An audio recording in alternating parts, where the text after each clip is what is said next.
now we're getting close to the finishing stage. This is the point, if you had stripped a piece of furniture and you want to colour it, now is the time to do it, not after you've sealed it. You're putting the horse before the cart, or the cart before the horse. That one. But this is the point where you stain the wood. And don't be surprised if when you're staining, you have to stain it twice. And make sure it's a stain that is just a wood stain or a wood dye, same thing, that hasn't got a finish built into it. It's not an all-in-one solution. Steer away from them for this purpose. So this is where you would stain it. Every time I use that methylated spirits on the surface, it raised the grain ever so slightly, which is lovely for when I was sanding. So it's another reason for using that meths. Anyhow, I'm jumping about a bit. I'm at the stage I want to start finishing this. I know some people will look at it and go, oh, I really like the colour it is now. Well, you can't really keep it this colour. This is bare wood. It'll have no protection. You put anything on this, it will mark. And well, you saw how thin the veneer is. If any water gets in there and gets into that chipboard, which is in here, there's a chipboard core, it will expand and that's it ruined. So we need to finish it. Now I'm going to use our hard wax oil.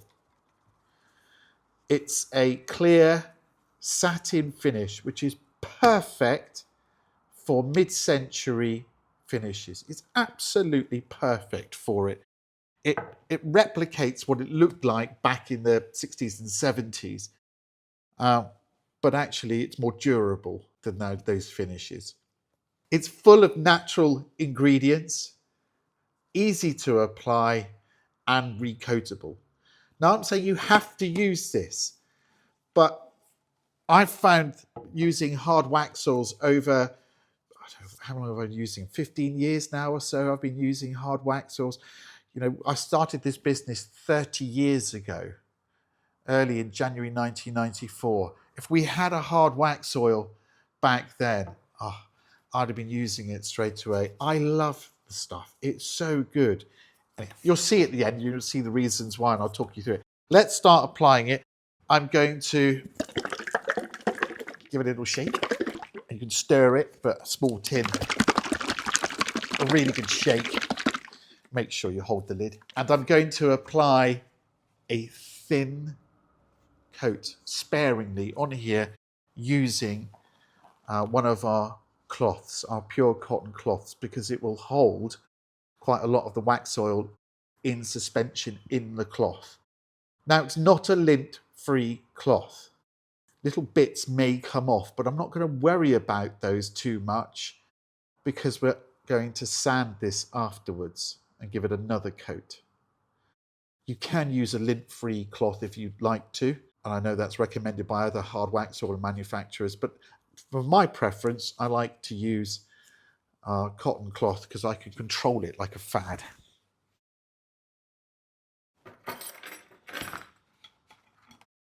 Is my viewer still with me, Ian, do you think? I don't know why we smell things. We all do it, don't we? I mean, it's a wood finish. I'm not going to eat it, but we all smell things. And ours has just got that lovely sort of citrusy smell to it, as well, the underlying tones of linseed. But we all do it. We do it with wax polishes. We just smell them. So what I'm going to do, I think I'm going to flip it over first before sealing the top, and I'll seal the underside that way. I'm not getting oil everywhere.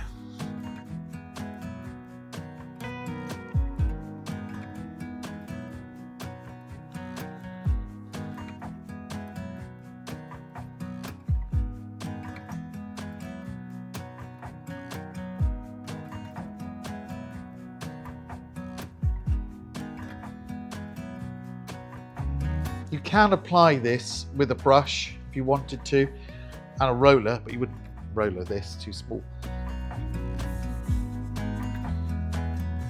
I just find it gives more control with a cloth. And I'm not over applying it. Less is more. Don't flood the surface with it. It won't do you any favours. It will just take a lot longer to dry, and the finish won't be as good.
You see how I'm working the oil into the wood, just sort of massaging it in really, so it sort of soaks in. I'm spreading it around. It's getting a nice even application. I'm not flooding it. This will dry much quicker because of that, and then we can move on if you wanted to put layer upon layer upon layer once it's dry. But it's much better to go less than more.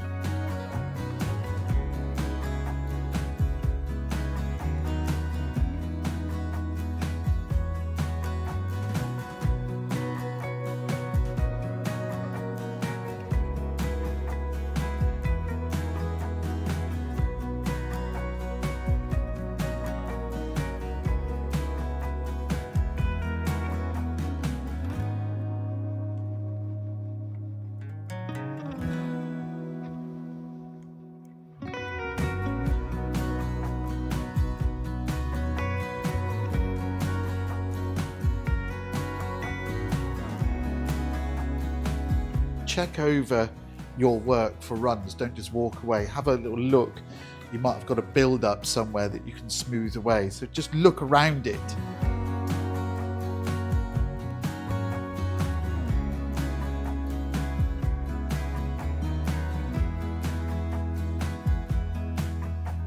Once you've finished and you want to reuse your cloth for the next application, just pop the cloth into a jam jar and seal the lid.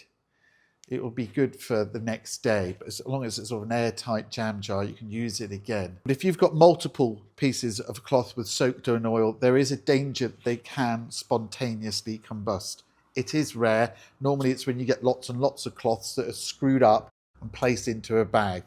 One on its own, not so much, but if you are just giving it one coat, then just open it up and dispose of it so it's just not scrunched up. If not, put it in a jar and a plastic bag and you'll be able to use it again tomorrow. So it's the next morning. The hard wax saw that I applied yesterday has dried. I didn't put very much on here, and now I'm looking at it with fresh eyes. What's the next stage? What am I going to do next? We still have that tiny little sanded through area here that stands out. And there's also a little bit of filler here from the original manufacturers, put some here, which I'd quite like to colour away. But before I do that, I'm thinking actually I want to apply another bit of colour to this table and just to lift it a bit. And I've done this quite a number of times, and you'll see this in other videos, where I've used the wax polish to add a little depth of colour, a little layer of colour, just give it a bit of lift. And that's what I'm going to do now. So I'm going to delay colouring or sorting out anything else on here until I've applied our rose gold polish, the Teak mid-century rose gold polish, which may well disguise that a little bit and this a little bit, and then I'll look at the colouring. So Let's get on with applying the rose gold polish to this piece, and then we'll reassess it. I'm using 40 soft wire wool. I'm just going to charge the wire wool with some wax. I'm just working it in the jar. Put a nice amount of wax on there. I'm going to apply it to the surface, following the grain in straight lines. Don't dab it on. So straight lines.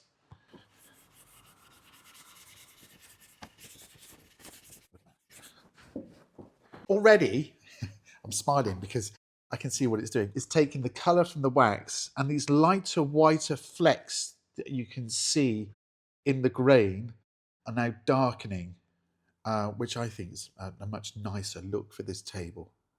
Ian, come and have a look. Can you see the darker area here? Where I've just put the rose gold, and then you've got the lighter white flecks here.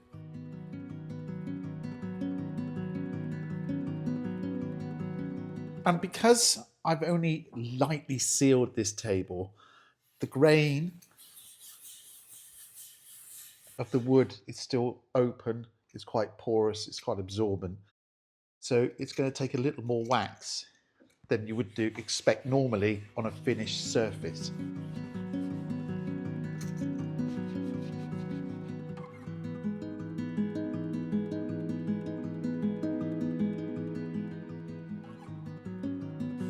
I absolutely love doing this. It just makes me smile. I really genuinely just love doing furniture polishing and finishing of wood like this. I'm already imagining what this is going to look like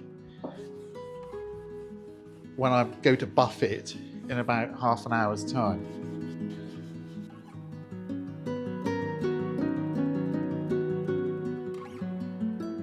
I've just paused here because I've waxed half of this tabletop, and I'm actually thinking I'll just stop there, buff this little section so you can see the difference between the two, and then I'll continue on.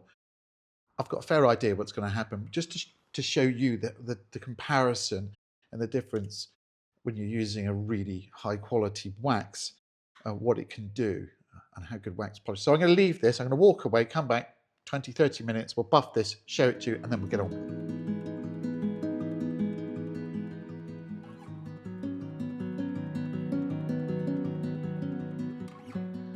That's not bad, is it?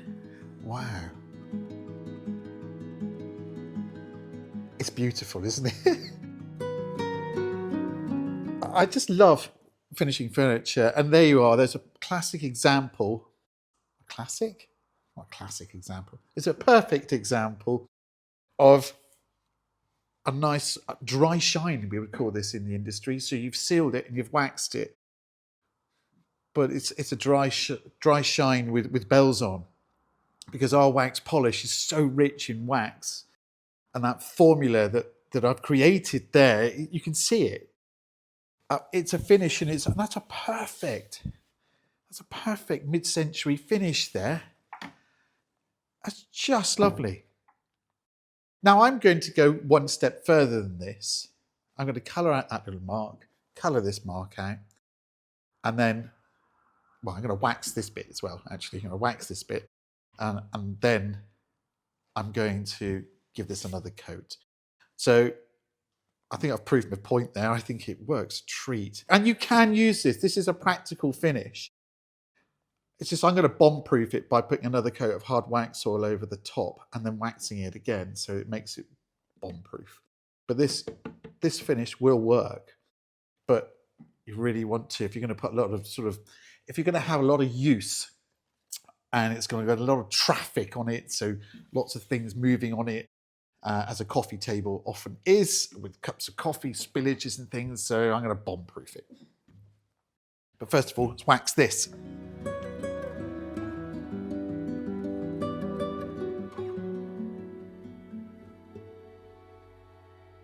I'm going to colour this little mark out here.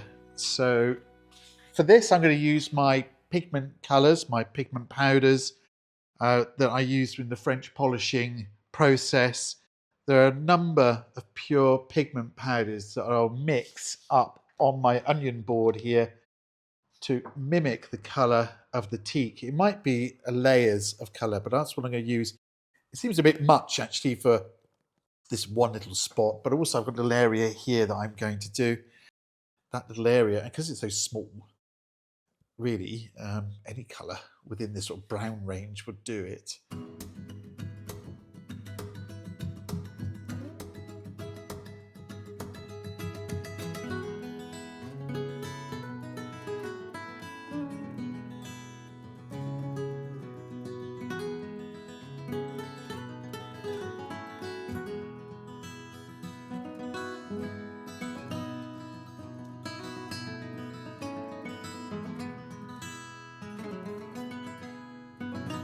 And I'm using a French polisher's mop. That took me about, I don't know, maybe a minute. I'm using raw pigments, earth colours, and using shellac, special pale polish, French polish, and some methylated spirits. And I'm just mixing the colours together to try and mimic the teak colour. Now, I'm not expecting somebody at home to do this, or if you're just starting out with furniture restoration, you can use felt tip pens, children's felt tip pens.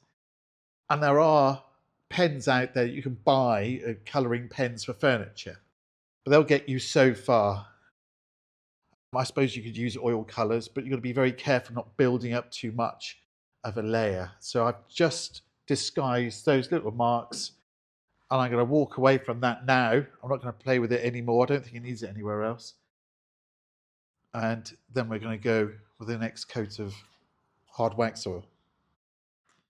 There's some tiny little areas that I'll just tone down, but it's just me because I'm really enjoying doing it. Right, we're going to put another coat of hard wax oil on.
You'll find the second coat goes on, almost starts drying as you're applying it, especially the way I was doing it then, which is quite thin, and just gently sort of flowing it onto the surface and evening it out, almost like French polishing.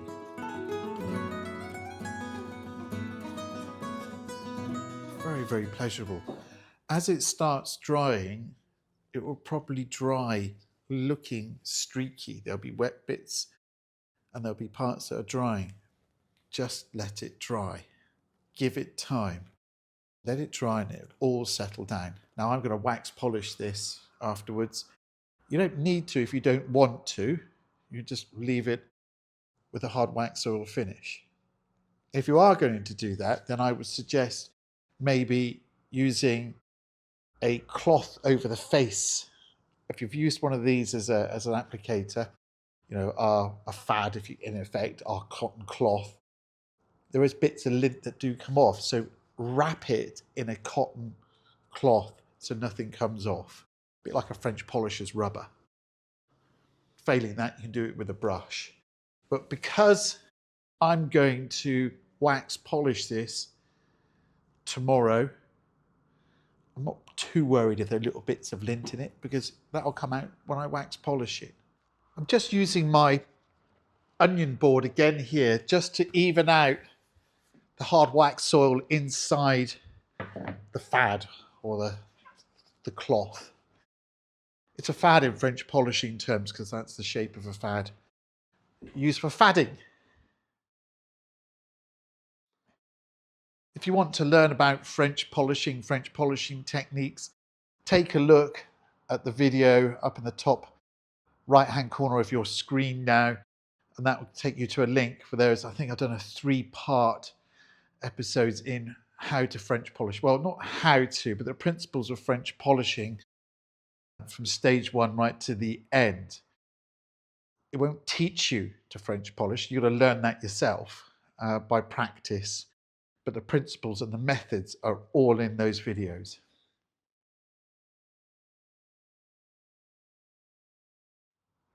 Don't be tempted to rework the finish once you've applied it. It will start getting jammy and sticky. I've done that now. I'm not going to start messing around with it. So when the next morning, the surface is lovely and dry, you can hear it. Now I'm going to wax polish this with our rose gold. I could lightly sand this with 320 grit and give it another coat, a third coat in effect. Bearing in mind those coats that I was applying with the fad there, with the cloth, were really quite thin. So if you were to be applying our hard wax oil to a dining table, let's say, or to a floor, you want to be a little bit more generous with your application, not flooding it, but more than maybe that I was putting on here, maybe brush it on and make sure it's nice and evenly applied. But for teak mid-century furniture, this is bang on. Right, let's get on. Rose gold again.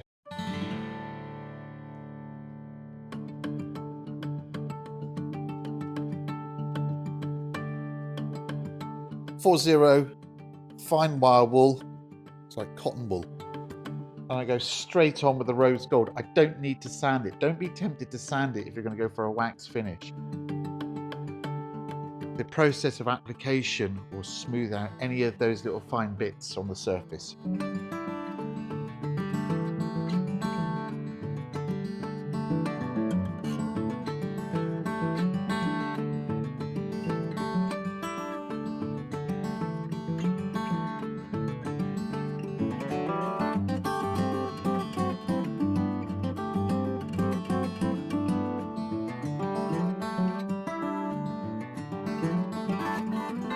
That took me 15 minutes to wax this piece.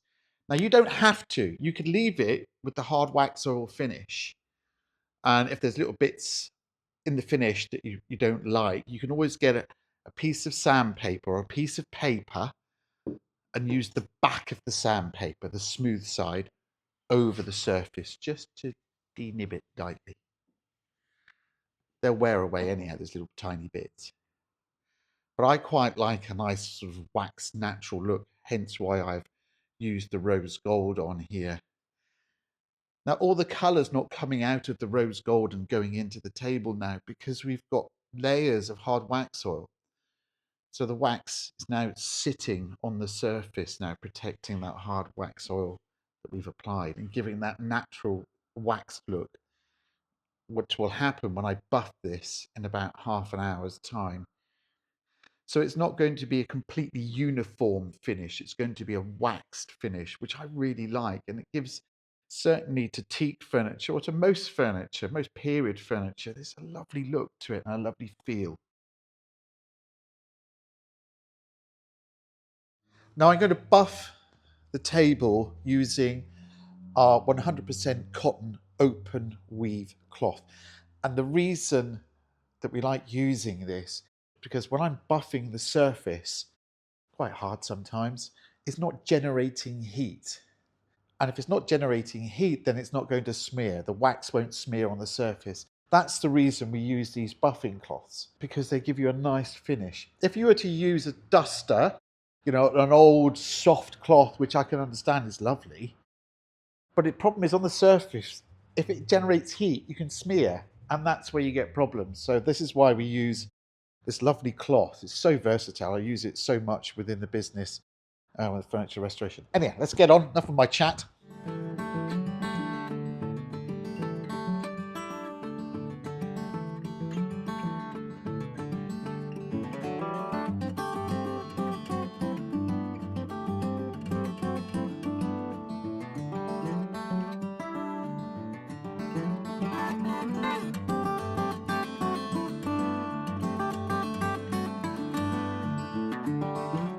Please subscribe to our YouTube channel. That way you get informed every time we make a new video, hopefully, which is helpful to you.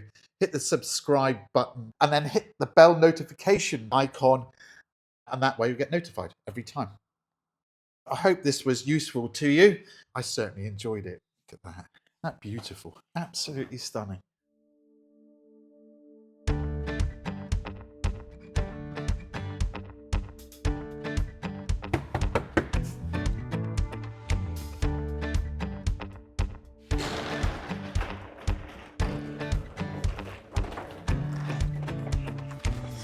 Hello. Hiya. You get the door up. Don't want to hit your head. Hi, Lucy. Hello. Nice to see you Nice again. to see you. Oliver, you all right? Ready to come and see Yeah, your table? definitely. Can't wait. Looking forward to it. Brilliant. I think Simon's been working really hard the last couple of days on it. So if you want to make your way upstairs. Yep.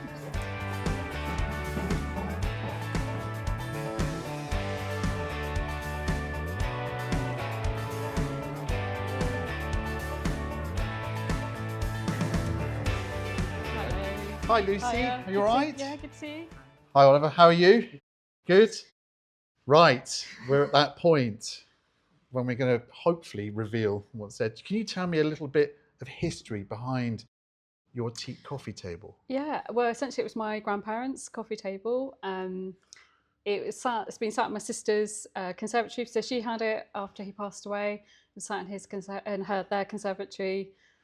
They did have some plants on it that they were watering, so it got into a little bit of a state really. There was and then it was sat in the garage for a little while as well. And did you say when you first came that your husband was ready to throw it away, but you wanted to keep it, or was there a sort of like nobody wanted it? No, my sister was like, oh, your sister. Yeah, she was going to have a go at restoring it, and then she decided it was too complicated, and I said, I'll have a go.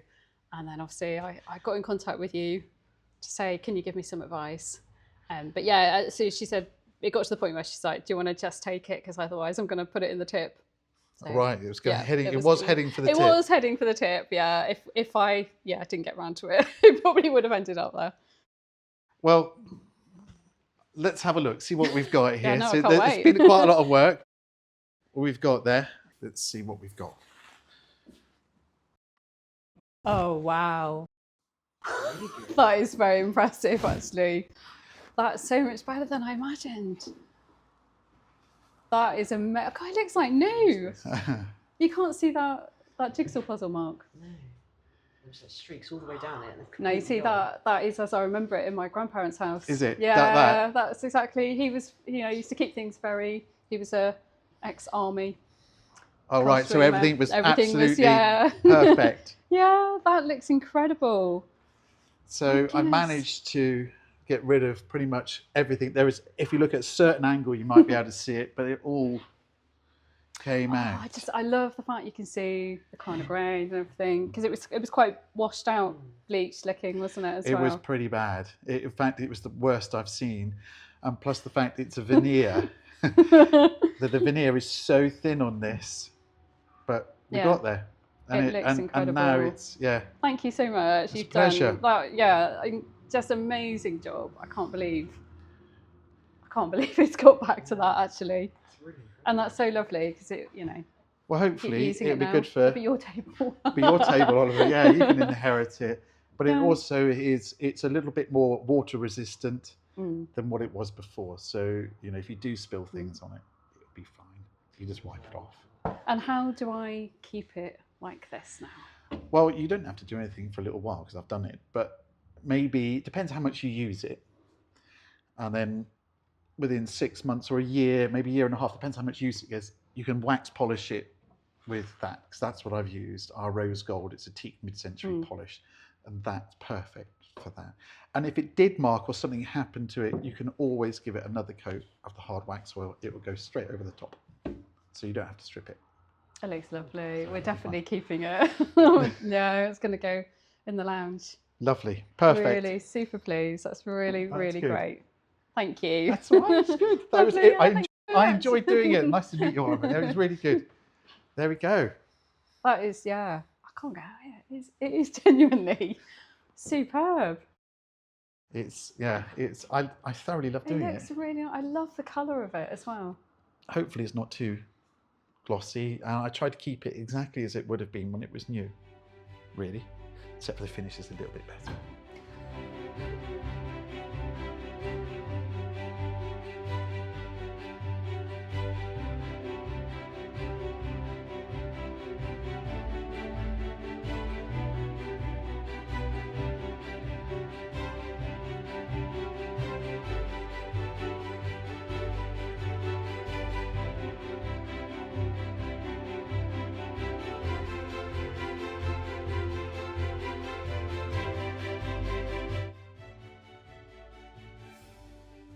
It looks great. It does really look really good.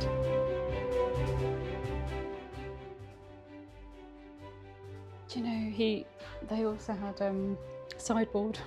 Did they? Yeah, I think that has gone to the tip. She'll be wishing she kept it.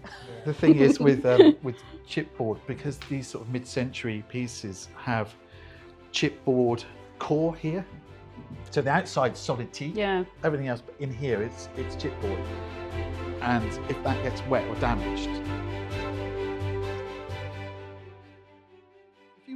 and this is a mistake a lot of restorers or refinishers will do. They'll sand everything and they get rid of all the character. Yeah. I had it once where exactly like this, when it was probably when I started in the business 30 years ago, and a chap brought in a coffee table. It was made out of solid mahogany. It was my first year of business, and he brought it in and it had a big dent in the top. And he said, "I want to get rid of the dent, please. Can you remove it?" And I said, "Well, yeah, I can do that." There's various ways of doing it without actually filling it. And then he described to me, it was a piece of shrapnel that came through the blitz, and it was a London, and it was. And I said, "You can't take that." This has been 1994, 95. And that's when, and he said, "You can't take that out." I said, I'll refinish your table, but I'll leave the dent in there. That stays. That's something that's unique to that table and a part of history. So that's why, conservation, restoration of furniture, you've got to be really careful. And that's why I don't like finishing things like, when they're supposed to look old, they're supposed to look old.